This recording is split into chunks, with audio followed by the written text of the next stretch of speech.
Ich zeige dir heute die Anleitung für eine Aufstellkarte mit Licht zum Geburtstag. Es ist auch eine Überraschungskarte, denn zusammengefaltet sieht sie so aus. Mit Schleife hier und dann wird sie aufgefaltet, das Licht aus der Box geholt und hier reingestellt. Und fertig ist unsere Geburtstagsüberraschung. Wie ich die Karte gebastelt habe, das zeige ich dir jetzt.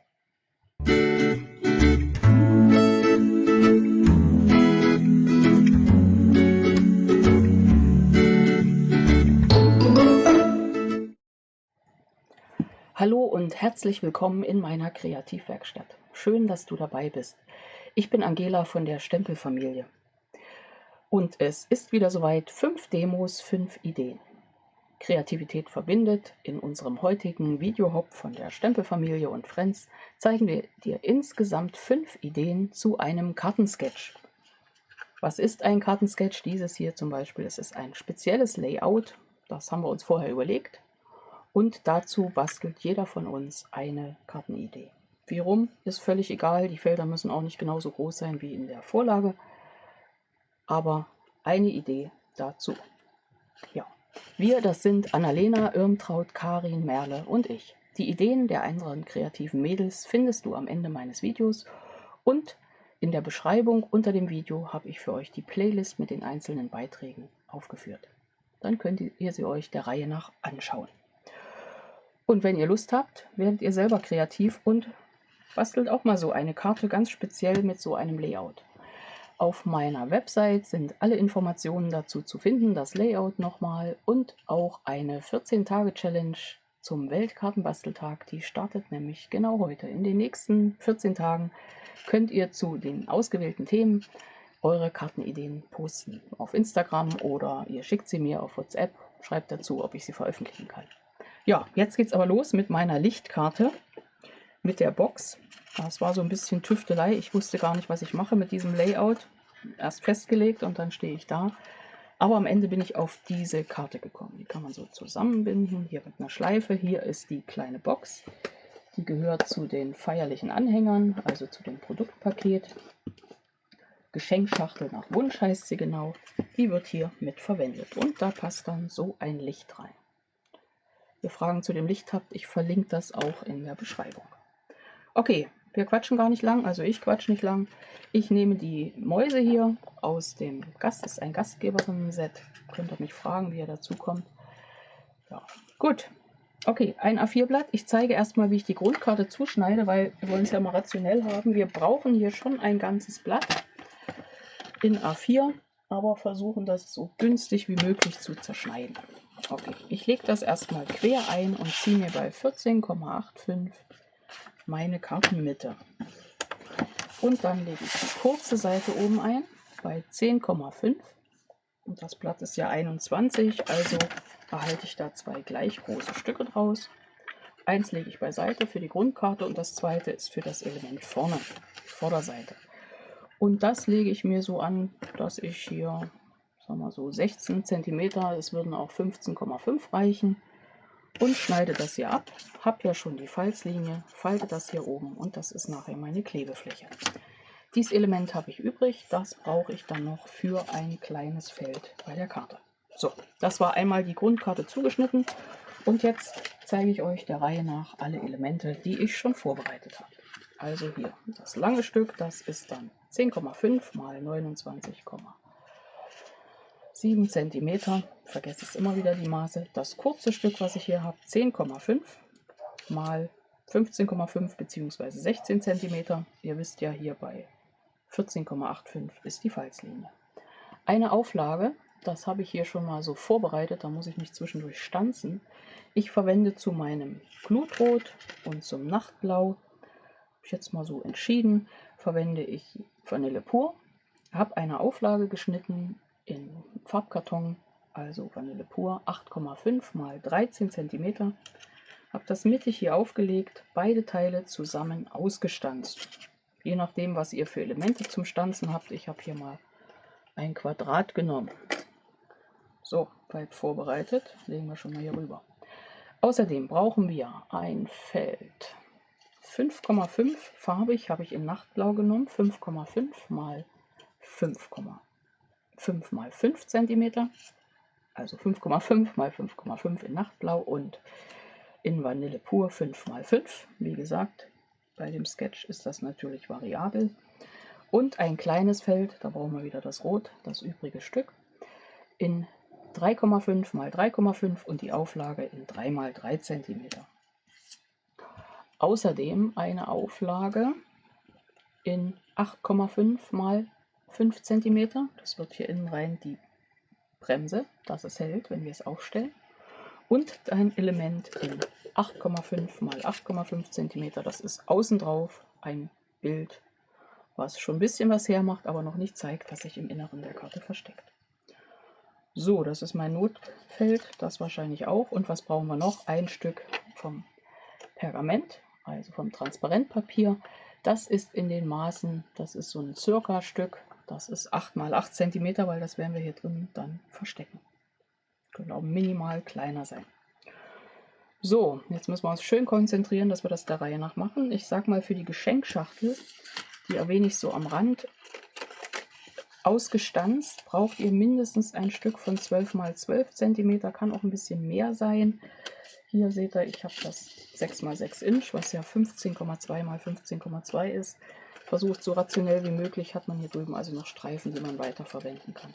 Hier ist die Box, ganz einfach zusammenzusetzen, das machen wir dann am Schluss noch. Ja, ich habe heute mal wieder mit den Blends koloriert, mit den Stampin' Blends. Habe die Mäuse schon mal angefangen, nachdem ich hier Farbe in Waldmoos und mit Chili hatte, nehme ich heute mal Nachtblau, Karibikblau und Glutrot und das Ganze eben in Vanille pur. Ja, der Reihe nach abarbeiten ist ja immer gängig. Das falten wir schon mal, ist also auch klar. Legen wir hin. Dann haben wir hier das Element, wo wir gleich das reinsetzen. Hier ist die Falzlinie oben. Legen wir uns hier rüber. Ist ja Sonntag, können wir in Ruhe basteln. Und wenn es euch zu langweilig wird, guckt ihr mal zwischendurch bei den Mädchen. Bei den anderen verlinkt ist es unten in der Beschreibung. Band habe ich noch ein bisschen. Wir embossen auch mal eine Runde. Dazu wird das hier mal einmal kurz geputzt. Und dann nehme ich mein Versamark Stempelkissen und schaue, was wir hier für Elemente haben. Ich finde das ganz nett mit den Noten. Entweder wird das einzeln gemacht oder man setzt alles auf den Block, je nachdem wie viel Zeit ihr habt. Hier sehe ich auch so ein bisschen, wo ich hinstempel.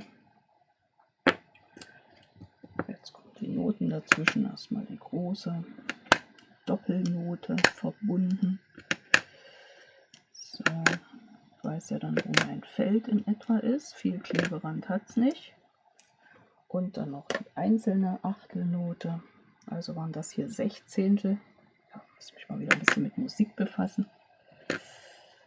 Lange nicht gemacht. So, man hat so viel zu tun, da fällt die Musik hinten runter. So, haben wir. Embossen ist ja eigentlich bekannt. Und ich will auch mal wieder ein bisschen spezieller zeigen. Hier habe ich mein Pulver drin und einen Löffel. Dann nehme ich hier das Papier, halte das schön in die Dose rein und werfe mein Pulver drüber. Ich hatte das vorher ja so ein bisschen abgewischt mit so einem kleinen Embossing Buddy. Warum? Weil man hat immer so ein bisschen fettige Finger. Sieht man hier unten, da wo ich anfasse. Da setzt sich das Pulver natürlich auch fest. Jetzt kann ich das natürlich wegpusten oder ich nehme einen Pinsel. Und hätte ich das nicht vorher einmal komplett geputzt, ich sage euch, das wäre voll mit lauter kleinen Pulverflocken. Nennen wir sie Flocken. Jetzt nehme ich den Embossing Film und brenne das einmal ein. Schmelze es an. Geht bei Pergament schneller als bei anderem Papier. Ein bisschen dauert es aber trotzdem. Ich mache das extra in der Luft, weil meine Unterlage würde sonst ein bisschen leiden. Die geht nicht kaputt, aber es wird dann schön heiß.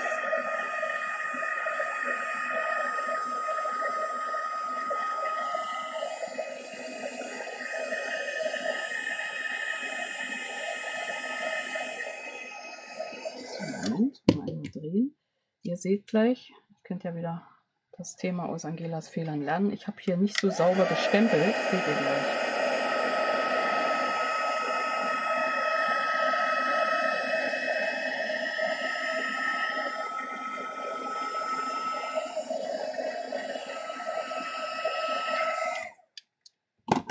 Ich muss unbedingt mal ein Video zum Embossen machen und das dann richtig ordentlich zeigen. Okay, ich zeige das mal hoch. Ihr seht, es verläuft eigentlich ein bisschen. Ich hätte das viel filigraner stempeln können. So ist es ganz schön drauf geknallt. Naja, zeigt mal hier. Hier war es etwas besser. Also ruhig mit etwas weniger Druck. Ja, jetzt nehmen wir diese zwei Elemente und setzen jetzt unser Pergament dazwischen, nämlich das doppelseitige Abreißklebeband, und setze es hier schmal drauf. Wir kriegen das nämlich so hin, dass die Karte am Ende auch versäubert ist und nicht irgendwo dieses Pergamentpapier dann zwischendurch schaut. Genau. Wir schaffen das. So.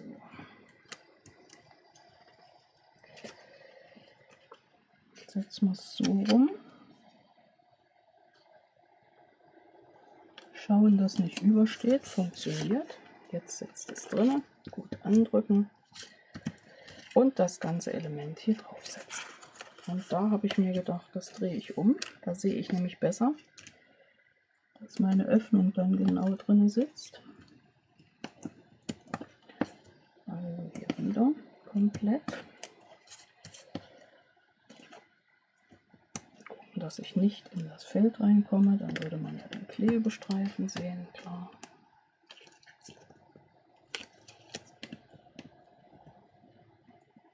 Und dann haben wir das einmal komplett da drauf gesetzt. Gleich. Gut, wie rum? So rum sieht es sauber aus. Das jetzt genau in das Feld. Das ist der Moment, wo du wieder meine Haare siehst. Mag ihn gerade so. Draußen sieht es auch gerade aus. Hier oben kommt noch das doppelseitige Abreißklebeband drauf.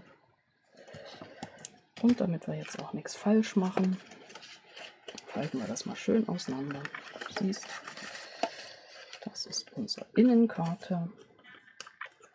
Und dieses Element kleben wir hier oben dran. Bündig, also klappe ich das am besten zu, falte es hier rein und schaue, dass ich es hier oben bündig anlege. Das ging ganz gut. Dann steht das hier so auf, so rein und zu. Hier außen kommt jetzt unser glutrotes Band. Hey, das gleich alle. Meine Herren, das war knapp. Schauen wir mal, ob das funktioniert oder ob es schon zu kurz ist. Also falten, wir wollen ja hier drüben binden. Dann binden wir hier auch mal. Das funktioniert, da kriege ich eine Schleife draus. Sehr schön. Setze ich auch da oben hin. Also schiebe ich das mal runter, dann kann nichts schief gehen. Hier etwa kommt mein Band, dann hält die Karte schön zu. Genau. Und jetzt schieben wir das locker da drauf. So, sitzt ganz gut. Können wir es wieder aufmachen. Funktioniert. So. Und dann kommt dieses Element schon drauf. Und wenn wir jetzt bei unserem Sketch sind, habe ich mir so überlegt, das sieht von außen so aus, als ob sie den Sketch gar nicht verstanden hätte. Und wenn sie es dann aufmacht, ist das komplette Layout zu sehen. So, ihr seht schon, ich habe hier doppelt gestempelt. Ihr seht gleichzeitig, dass wenn man mit den Stempeln Blends koloriert, es auf der Rückseite durchdruckt. Muss man immer beachten, also was drunter legen, oder wenn man was koloriert, wo die Rückseite eben zu sehen ist, sollte man was gegensetzen. So, das haben wir. Das ist ja das Element, was hier drüben sitzt. Wunderbar. Ich habe da auch keinen weiteren Gruß drauf. Man könnte da noch mal ein bisschen embossen. Lasse ich im Moment aber auch erstmal weg. Ich meine, wir wollen ausführlich und gechillt basteln, aber wir wollen es ja auch nicht übertreiben. Und jetzt machen wir das auf. Ich lege das da hin und schaue mal, wie ich meine Innengestaltung hinbekomme. Ja, wenn ich mit den Blends koloriere, dann stempel ich mit Memento. Hier ist es. Stempelblock. Nehmen wir mal diesen. Gucken wir, dass das funktioniert. Hier setze ich jetzt das Mäuschen drauf. Das sieht gut aus. Das passt. Glaubst du es? Wunderbar.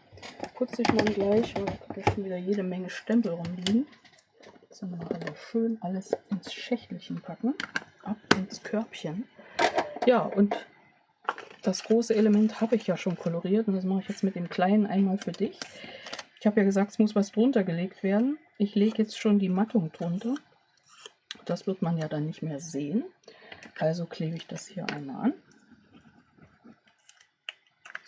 Dann ist das schon auf der Rückseite super versäubert. Ich habe eine Unterlage auch gleich drauf. Mal gucken, ob das so funktioniert. Und dann nehme ich Glutrot für die Mütze. Beim Kolorieren mit den Blends geht ja alles. Ich habe da auch schon mehrere Anleitungen zugemacht. Ich koloriere gern zuerst mit dem Dunklen. Gehe dann mit der hellen Farbe drüber. Ob die Pinselspitze oder die Stiftspitze, das muss man selber für sich finden. Ich weiß, der Stempelnerd, der hat immer gern gesagt, er mag ja die Pinselspitze auch zum dünnen Malen und da kämpfe ich immer noch, dass ich das auch schaffe. Tja, ich übe halt. So, und dann haben wir ja den Verblender, also den Farbaufheller, heißt er so. Ich muss mir das wieder groß draufschreiben, auf den anderen steht das. Und damit können wir immer noch mal so den Alkohol in den Farben, so muss es richtig noch mal ein bisschen also flüssig machen und dann verläuft das Ganze. Und das ist eigentlich der Effekt bei den Alkoholmarkern. So, und dann habe ich mich ja an das Blau gewagt. Nach Blau-Dunkel setze ich so außen an die Kanten. Da geht ja auch wieder alles. Da kann ja jeder so machen, wie er gerne möchte. Setze ich auch nicht überall an die Kanten, nur an manche. Dann mit dem Hellen gehe ich noch mal ein kleines bisschen daneben. Das ist gar nicht viel Unterschied. So, hier unten. Also die Fernwirkung finde ich cool. Auf die Nähe muss man für sich selber entscheiden, ob das gefällt. Jetzt gehe ich mit dem Karibikblau, mit dem dunklen, großflächig drüber. Also auch mit der Pinselspitze. Nehme dann die dünne Seite nochmal und gehe direkt an die Kanten. Richtig drauf und es quietscht auch ein bisschen. Ja, das ist jetzt so. Das kannst du ab, oder? So, und da vermale ich praktisch das Dunkle mit dem Hellen. Und wenn mir das vom Effekt her noch nicht reicht, dann nehme ich noch den Farbaufheller und gehe entweder mit der dicken oder mit der dünnen. Aber da sieht man richtig, wie die Farbe flüssig gemacht wird und ineinander läuft. Und da kann ich eben so die Grenzen fließend hinbekommen. Das sieht dann, finde ich, ganz witzig aus. Ich halte es gleich nochmal hoch. Du kannst dann für dich entscheiden, ob dir das gefällt. Die Maus, da die zwei Grautöne, die wir haben. Schiefergrau ist es. Da bin ich ja wieder der Meinung, die Füße unten, da ist das Fell nicht gedehnt, die sind dunkler. Ähnlich mit den Händen. Genau. So, jetzt haben wir gleich noch eine Sache, die kannst du dir auch schon merken. Wenn du die Kleberei drunter hast, dann kann das manchmal ein bisschen verlaufen. Das ist hier passiert, das ist nicht so wild, weil ich finde, ich mag den Effekt schon. Aber so ein bisschen läuft die Farbe da unten aus. Sagen wir es mal so. Okay, ich zeige es trotzdem mal hoch. Mein Mäuschen ist so grob fertig. Das geht wohin? Du ahnst es, wir machen das Ganze auf. Das geht hier hin. Und jetzt nehme ich mir das Set, feierliche Anhänger, bin ich ja noch bei. Nehme das Wir feiern dich, nehme mein kleines Element hier und schaue, dass ich das da mal gerade drauf kriege. Wie war das? Immer die kleinsten Blöcke, so dass es gerade so passt. Der passt perfekt. Nehme das Glutrot, habe ich natürlich schon völlig verstellt hier hinten. Ja, mit dem Embossing könnte ich jetzt ja noch weiter mich austoben.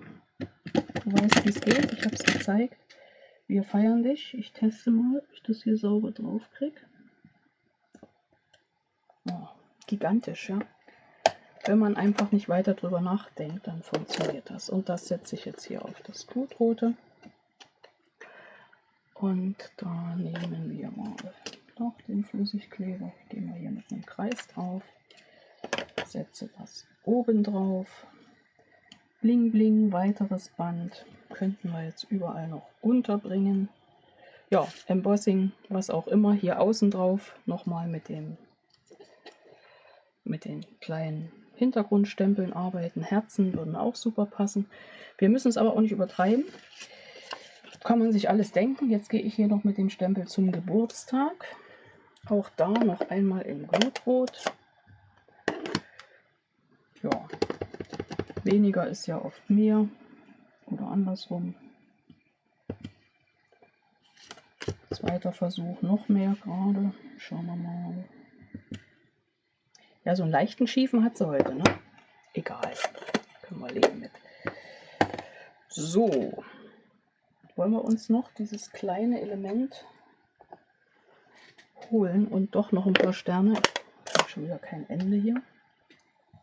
So, da brauchen wir jetzt irgendwas als Unterlage und da das hier so mal ein bisschen geknickt schon übrig ist, nehmen wir das hier.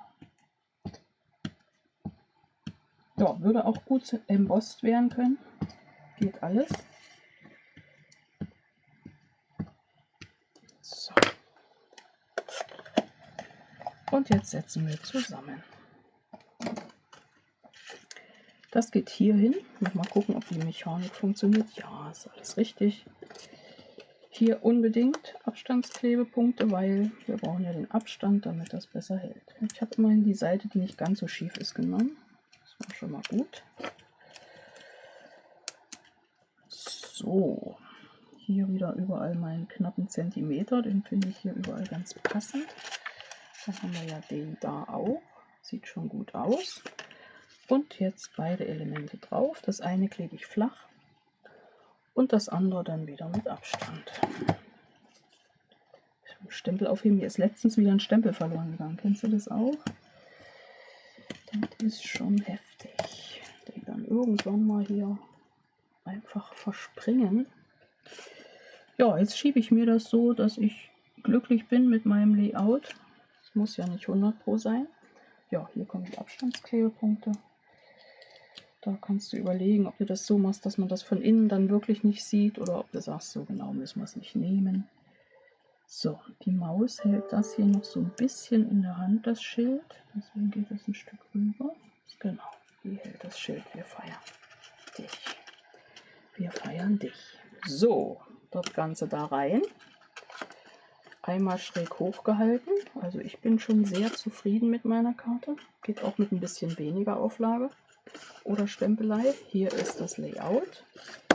Hier die Karte, die falten wir mal rum, da siehst du, wie sie geschlossen ist. Und dann zeige ich dir noch, warte, das Licht, wie wir das Teil hier wunderbar zusammenkleben. Also einmal ausstanzen, ist klar, alle Falzlinien falzen. Ist auch ganz selbsterklärend. Hier will eine nicht so. So, die nach innen und diesen Zipfel hier oben nach außen. Nach innen und das letzte nach außen. Jetzt haben wir 4 Elemente. Da nehmen wir unser doppelseitiges. Das passt da wirklich wie abgemessen drauf. So. Die Schachtel ist lütt, aber echt witzig. Und wenn du dir die Stanzform dazu anschaust, da kannst du richtig viel schöne Dinge mitmachen. Ja, und ist eben schnell gemacht. Hier sauber zukleben. Hier drüben bündig auf die Ecke kleben. Und das auf der anderen Seite genauso. Schon mal schön nach innen falten, Klebeflächen abziehen. Ist also wirklich keine Zauberei. Und wenn du hier diese kleinen Küsschen, weißt schon, welche verschenken möchtest, für im Adventskalender, ist wirklich schnell gemacht. Passen aber auch viele andere kleine Sachen rein, Bonbons. Ich glaube, du kriegst auch so eine kleine Haribo-Tüte rein. Wurde letztens gefragt, ich denke schon. Das in die Mitte. Und diese Elemente drauf. Und dann gibt es ja in dem Stanzenset noch ganz viele verschiedene Elemente. Guck dir es am besten im Katalog an. Ja, und dann habe ich da einfach nur so eine kleine Klammer dran gesetzt. Und die setze ich dann hier an mein Bändchen. Schleife gebunden. Geht ja ganz schnell. Geht sogar alles mit der Schachtel dran. Schleife. Muss man einfach nicht stören lassen, dann funktioniert das. Ja, und fertig ist unsere Aufstellkarte mit Licht zum Geburtstag, mit Licht, ne? Alles klar. Ja, und das war's. Meine Idee mit diesem Sketch. Ja, jetzt lade ich dich ein, mitzubasteln. Schau mal auf meine Website und vor allem schau dir die Ideen der anderen 4 Mädels an. Und ansonsten geht es hier noch weiter mit Videos, Anleitungen, Tipps und Tricks. Also bleib dran und sei gespannt. Bis bald in meinem nächsten Video oder bei den Mädels aus meinem Team. Bis dahin, ich freue mich auf dich, deine Angela von der Stempelfamilie.